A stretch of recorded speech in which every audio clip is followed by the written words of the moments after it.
Everyone, मैं doctor Richa आपके अपने चैनल ज्योग्राफी वंडर में आपका स्वागत करती हूँ।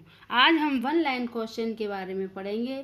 तो वन लाइन क्वेश्चन में अगर हम आज बात करते हैं तो आज हमारा टॉप पार्ट 10 है और इसमें अगर हम बात करें तो आज हम बात करेंगे अर्थक्वेक की यानी भूकंप की।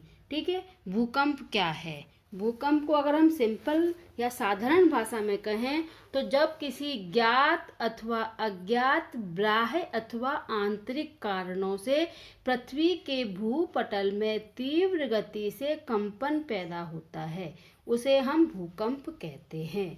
अगर हम इसमें स्पष्ट करने के हैं तो दो तरह के बल हमारी पृथ्वी पर काम करते हैं। एक तो होता है बाहरी बल, दूसरा होता है आंतरिक बल।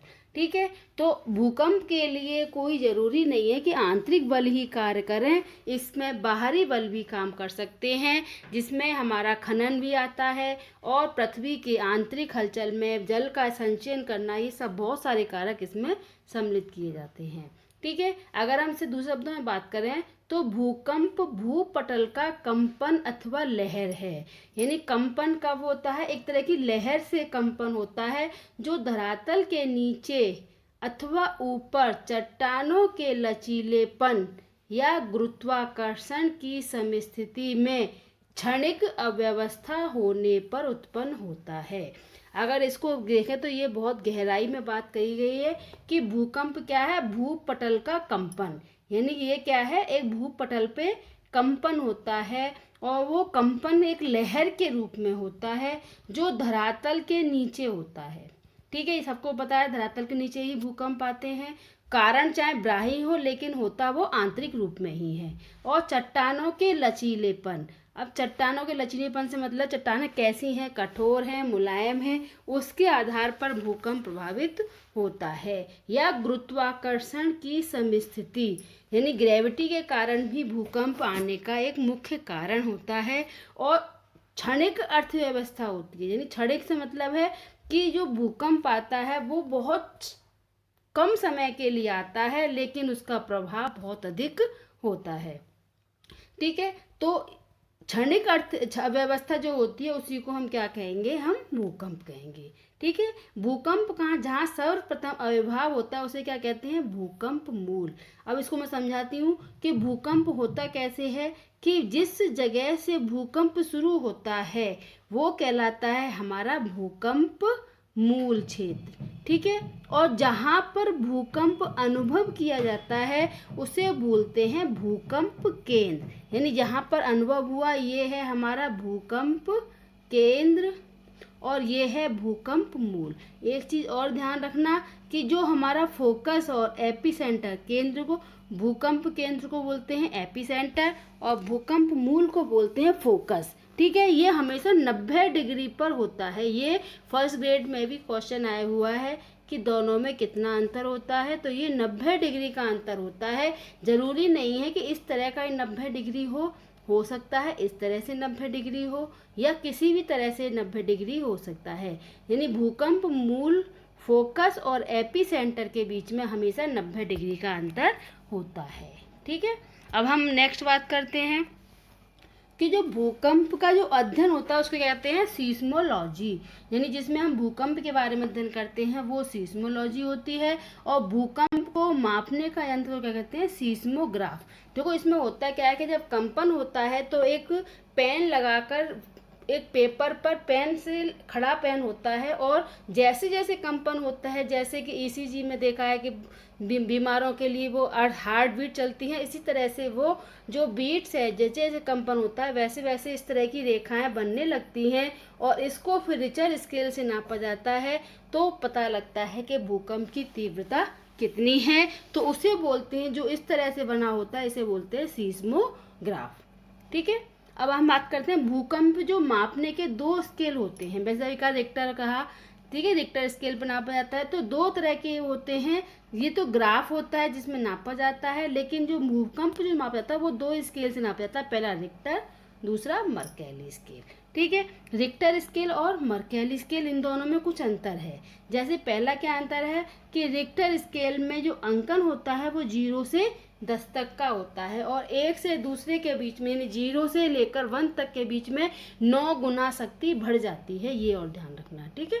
और ज़्यादा ऊर्जा इसमें, जब ज़्यादा ऊर्जा विमुक्त होती है तो इसकी संख्या बढ़ा सकते हैं, यानी 10 से अधिक कब होगी जब हमें इसकी, लेकिन अभी तक हमारे पास 8.5 तक के भूकंप का रिकॉर्ड है, इससे अधिक हमारे पास कोई रिकॉर्ड नहीं है, यानी कि 9 भी भूकंप आता है तो पूरा विनाश हो जाएगा, ठीक है। इसे परिमाण मापी कहते हैं, ठीक है। परिमाण यानी कि जो रिजल्ट आता है वो एक्चुअल होता है और इसकी जो खोज की थी वो की थी साल्स रिएक्टर ने, ठीक है। इसलिए 10 10G के आधार पर, यानी मैंने जैसे कहा था ना ये 0 से 1 तक आने पर 9 गुना अधिक बढ़ती जाती है, तो उसे 10G के आधार पर कार्य करती है, यानी 1 से 0, 0 से 1 10 गुना, 10 1 से 2 20 गुना, 10 का 100 गुना, इस तरह से क्रम में बढ़ता जाता है, ठीक है। इसमें वस्तुनिष्ठता होती है, यानी कि सही या गलत दो ही चीज़ें होती हैं, ठीक है। और मर्केली स्केल में क्या होता है, इसकी संख्या 1 से 12 तक होती है, इसमें 0 से 10 है तो इसमें 1 से 12 तक। यह तीव्रता मापनी है, यानी ये बहुत तीव्रता से मापन करता है और इसको रेखीय स्केल के नाम से भी जाना जाता है, ठीक है। और ये एक मात्रात्मक स्केल है क्योंकि इसमें कंपैरिजन साथ चलता है कि पहले स्केल और दूसरे स्केल में कितना अंतर है, ठीक है। और इसकी खोज जो की थी वो मर्केली ने की, इनके नामों के आधार पर ही इनका नाम रखा गया है। व्यक्तिनिष्ठता आत्मनिष्ठ, यानी ये बिल्कुल व्यक्तियों के आधार पर ही निर्मित होता है। नेक्स्ट बात करते हैं कि जो भूकंप मापी है उस यंत्र का सर्वप्रथम जो प्रयोग आविष्कार जो हुआ था वो कहाँ हुआ था, चीन में, ठीक है। और भूकंपीय लहरों की बात करें तो इनको 3 वर्गों में बांटा गया है, पहला पी वेव्स, दूसरा एस और तीसरा एल वेव। इन्हें हम पृथ्वी की आंतरिक संरचना की जानकारी भी हमें भूकंपीय लहरों से होती है। और पी वेव्स का मतलब है जो धरा, इनको है ना, अगर हम सिंपल बात करें तो भूकंपीय वेव्स को 2 भागों में बांटा जाता है, पहला भूगर्भिक तरंगें और दूसरी धरातलीय तरंगें, 2 इसके पार्ट हैं। और भूगर्भिक तरंगों में हम पी और एस को शामिल करते हैं, जबकि धरातलीय तरंगों में हम एल वेव्स को सम्मिलित करते हैं, ठीक है। अब हम बात करते हैं पी वेव्स कैसी होती हैं। पी वेव्स वे वेव्स होती हैं जो सबसे वेगवान होती हैं, ठीक है, सबसे अधिक तीव्र गति से चलती हैं। और इसके ऊपर मैंने एक वीडियो वेव्स के बारे में पृथ्वी की आंतरिक संरचना में बनाया हुआ है, अगर पीछे वीडियो देख लो तो ये और अच्छे समझ में आ जाएगा, ठीक है। और ये जो है ठोस, तरल व गैस तीनों में ही प्रवाहित होती हैं, यानी इनकी गति में जरूर अंतर आता है। ठोस में इनकी गति बहुत तीव्र होती है, तरल और गैस में इनकी गति धीमी हो जाती है, लेकिन इनकी गति बनी रहती है। जबकि एस वेव्स कैसे होती हैं, ये ठोस में ही प्रवाहित होती हैं, जबकि इनकी जो गति है वो जो है तरलता में लुप्त हो जाती है। इसीलिए इनको आड़ी लहरें भी कहते हैं, क्योंकि ये जैसे जैसे तरलता आती है वैसे वैसे ही अपना रास्ता बदलती रहती हैं। अगर मैं सिंपल बताऊं तो इस तरह से इनका कर्व में इनको प्रवाहित होती हैं, तो इनको बोलते हैं एल वेव्स, ठीक है। और जबकि पी वेव्स कैसी होती हैं, वो इस तरह से प्रवाहित होती हैं, इसीलिए इसको पी वेव्स बोलते हैं। ये है पी वेव्स और ये है हमारी एस वेव्स, ठीक है। इन वेव्स के बीच में एक चीज़ और है कि जो एस वेव्स हैं वो 103 डिग्री से लेकर यहाँ पर आकर 103 डिग्री पे आकर लुप्त सी हो जाती हैं, क्योंकि यहाँ पर इन्हें तरलता मिलती है, जिस कारण से ये लुप्त हो जाती हैं, ठीक है। अब हम नेक्स्ट बात करते हैं। अब इसके अतिरिक्त जो भूकंपीय लहरें हैं उनको 2 और भूकंपीय लहरों की खोज की गई है, जिसमें पी स्टार, ए स्टार और पी जी एस जी, ये 2 और लहरें हैं जिनकी जानकारी हुई है। अगर पी स्टार, ए स्टार तो इनकी गति कैसी होती है, मध्यम होती है, और पी जी की गति कैसी होती है, सबसे कम होती है। और अगर हम बात करें वेव्स की तो सबसे जो पी के बाद पी स्टार, उसके बाद में पी जी लहरें आती हैं, और एस में एस, फिर एस स्टार और फिर एस जी लहरें। इस तरह से इन लेयर वेव्स का जो डिवाइडेशन होता है, ठीक है। अगर अब हम बात करते हैं गहराई के आधार पर, भूकंप के 3 प्रकार होते हैं। गहराई के आधार पर यानी कि पृथ्वी की अगर हम ऊपरी संरचना की बात करें तो यहाँ से लेकर कोर तक के क्षेत्र में भूकंप आते ही रहते हैं, लेकिन इसमें 3 तरह की कैसे होती हैं। पहला होता है साधारण अथवा उथला भूकंप, दूसरा मध्यवर्ती और तीसरा गहरे या पातालीय भूख। जो साधारण या उथले भूख होते हैं वो सबसे अधिक विनाशकारी होते हैं, क्योंकि ये सरफेस एरिया में ही प्रवाहित होते हैं या वेव्स चलती हैं, जिस कारण से इसका जो क्षेत्र होता है वो 0 से 70 किलोमीटर की गहराई तक होता है। मध्यवर्ती 70 से 300 किलोमीटर की गहराई पे होते हैं, ये थोड़े कम विनाशकारी होते हैं, जबकि गहरे और पातालीय जो होते हैं वो जो है सबसे कम विनाश पहुंचाते हैं, क्योंकि इसका जो असर होता है वो अधिकांशतः आंतरिक क्षेत्रों में ही होता है। अब देखो भूकंप उत्पत्ति के कारण कौन कौन से हैं। अगर हम भूकंप उत्पत्ति की बात करें तो इसके कारणों को हम 3 भागों में बांट सकते हैं। पहला प्राकृतिक, दूसरा मानव निर्मित, तीसरा अन्य कारण। प्राकृतिक कारक में देखो भ्रंशन, अब मैं ना अंतर्गत बहस बल जब कराऊंगी तब और समझाऊंगी, अभी तो इनके नाम ही याद कर लेना, क्योंकि एक एक टॉपिक इसमें निकल के आता है। भ्रंशन और वलन कब पड़ते हैं? पृथ्वी की आंतरिक संरचना में जब परिवर्तन आता है, कुछ चेंजेस आते हैं, तो भ्रंशों का वलन का निर्माण होता है। जैसे हिमालय पर्वत का निर्माण हुआ था टैथिस सागर में बलन पड़ने से। इसी तरह से जब बलन बढ़ते हैं तो प्राकृतिक कारण होते हैं, जबकि हिमालयी क्षेत्र हमारा ऐसा है सबसे अधिक भूकंप प्रभावित क्षेत्र माना जाता है भारत पे। ठीक है। दूसरा ज्वालामुखी जब आता है तो पृथ्वी की आंतरिक संरचनाओं में हलचल होती है, जिस कारण से भी भूकंप आते हैं, उन्हें बोलते हैं हम ज्वालामुखी भूकंप। ठीक है। तीसरा आता है जलीय भार, यानी जल के भार में जब अंतर आ जाता है तब भी भूकंप अधिक आते हैं। और नेक्स्ट है हमारा भूपटल संकुचन जब तापमान में अंतर आता है तो भूपटल के आंतरिक हिस्से में भी संकुचन और फैलने की क्रिया होती है, जिसका कारण प्लेटों को भी माना जाता है। तो उस कारण से जब भूकंप आते हैं तो उसे बोलते हैं भूपटल संकुचन। ठीक है। अगला है समभिवाती समायोजन और फिर गैसों का फैलाव। पृथ्वी की संरचना में जब गैसों का फैलना या सिकुड़ने का काम होता है तो उससे भी आते हैं। नेक्स्ट भूस्खलन किसे कहते हैं? कि पर्वतीय क्षेत्रों में जब भूस्खलन यानी कि जो पृथ्वी की जो ग्रेविटी के कारण पर्वतीय क्षेत्र नीचे की ओर खिसकते हैं तो उसे बोलते हैं भूस्खलन। ठीक है। और भृंगों और कंदराओं के टूटने से, यानी जब भृंगों और कंदराओं के टूटने से भी जब पृथ्वी की हलचल आती है उस कारण से भी भूकंप आते हैं। कंदरा यानी गुफाएं होती हैं, भृंगों यानी कि जो उठे हुए खंभे से बने होते हैं।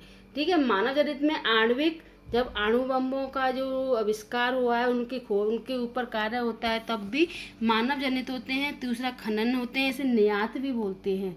ठीक है। बांधों के निर्माण से जो परिवर्तन आता है संरचना में उसमें भी फर्क पड़ता है। और तीसरा गहरे छिद्रण, यानी हम किसी खोज करते हैं खनिजों की तो गहरे गहरे गड्ढे कर देते हैं, जिससे भी वहां पर भूकंप की संभावनाएं बनी रहती हैं। और अन्य कारणों में बात करते हैं तो पहला है उल्कापात, यानी जब उल्कापात यानी कि जो हमारे बृहस्पति और मंगल और बृहस्पति ग्रह के बीच में जो पिंड है, यानी वायुमंडल में तारे और उल्का पिंड पाए जाते हैं, तो जो उल्का पिंड हैं वो अगर पृथ्वी पर आते हैं तो उससे भी जो है भूकंप आते हैं। ठीक है। और नेक्स्ट है पृथ्वी के घूर्णन से आकाशीय प्रभाव।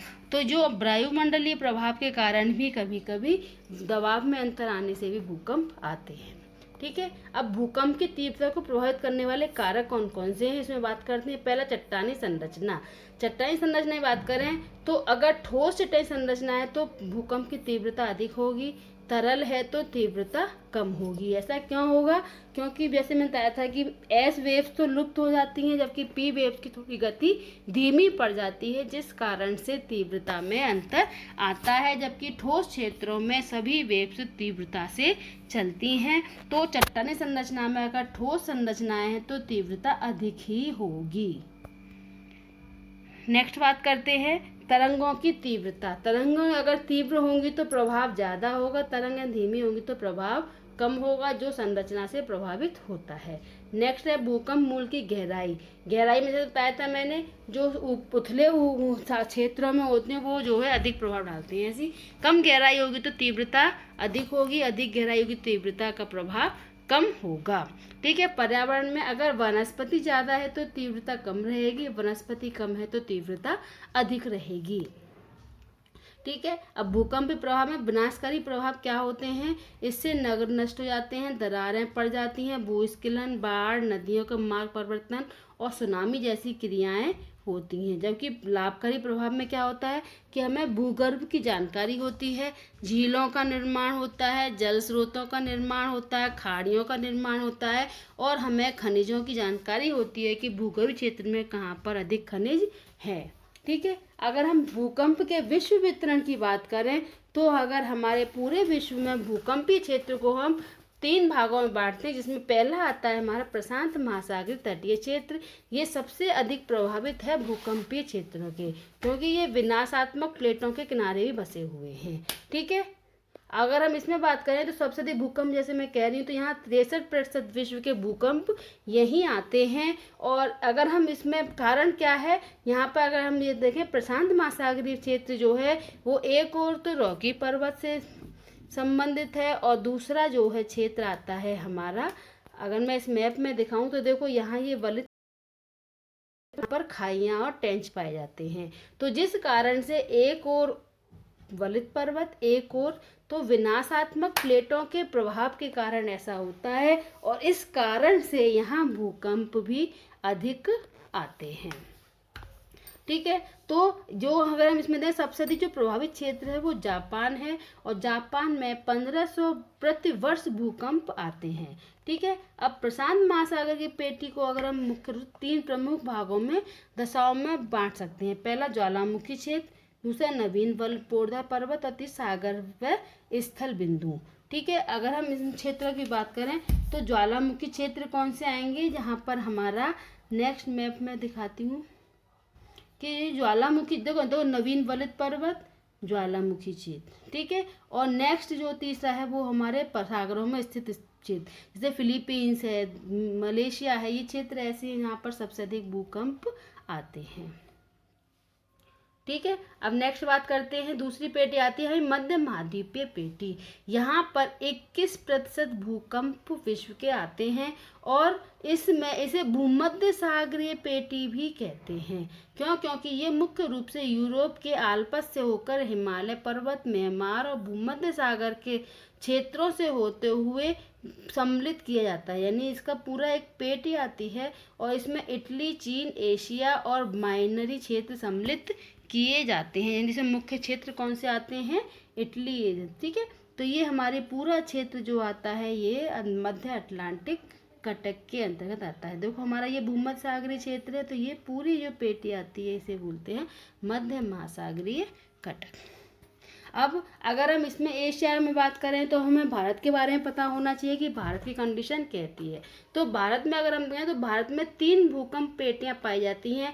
पहला हिमालय क्षेत्र, दूसरा गंगा सिंधु क्षेत्र, तीसरा प्रायद्वीपीय क्षेत्र। ठीक है, अगर मैं इसमें मैप में दिखाऊं तो इसका जो मैप है वो ये है।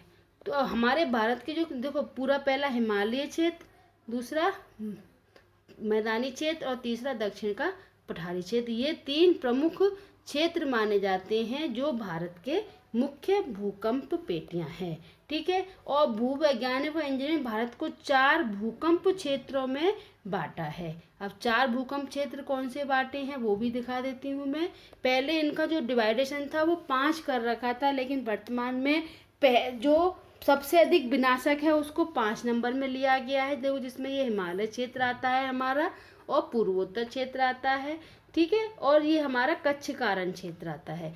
और दूसरे नंबर पे इससे कम विनाशक कौन से हैं, हमारा ये चौथा नंबर का स्केल।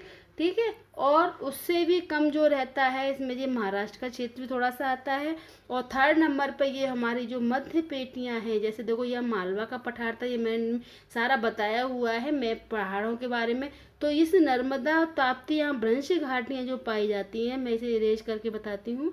देखो यहाँ पर नर्मदा है, यहाँ ताप्ती नदी है, तो यहाँ पर भ्रंश होने का कारण क्या है, यहाँ पर प्लेटों का जब मूवमेंट हुआ था तो ये जो क्षेत्र है पूरा ये हमारा प्राचीनतम द गोंडवाना लैंड का हिस्सा है। तो इसके प्रभाव से इस मध्य पेटी में यहाँ पर भूकंप की संभावनाएं बनी रहती हैं। ठीक है, और नेक्स्ट बचा हमारा सेकंड क्षेत्र, जिसमें उत्तर का विशाल मैदान और दक्षिण का पूरा पठारी क्षेत्र आता है। इसमें जो घाटी क्षेत्र हैं वो बच जाते हैं, तो ये क्षेत्र कहलाता है हमारा सेकंड। फर्स्ट और सेकंड को मिला दिया गया है, इसलिए वर्तमान में ये 4 क्षेत्र रह गए हैं।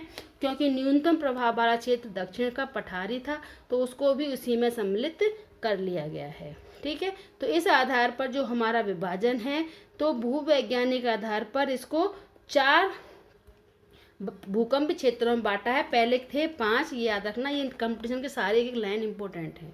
ठीक है, अब भारत में जो देहरादून, पूना, दिल्ली, मुंबई और कोलकाता में भूकंप मापी केंद्र की स्थापना की गई है। ठीक है, इन क्षेत्रों में भूकंप मापी केंद्र सीस्मोग्राफ जो है वो लगाया हुआ है। ठीक है, सबसे पहले जो लगाया गया था भूकंप मापी केंद्र वो लगा था कलकत्ता में।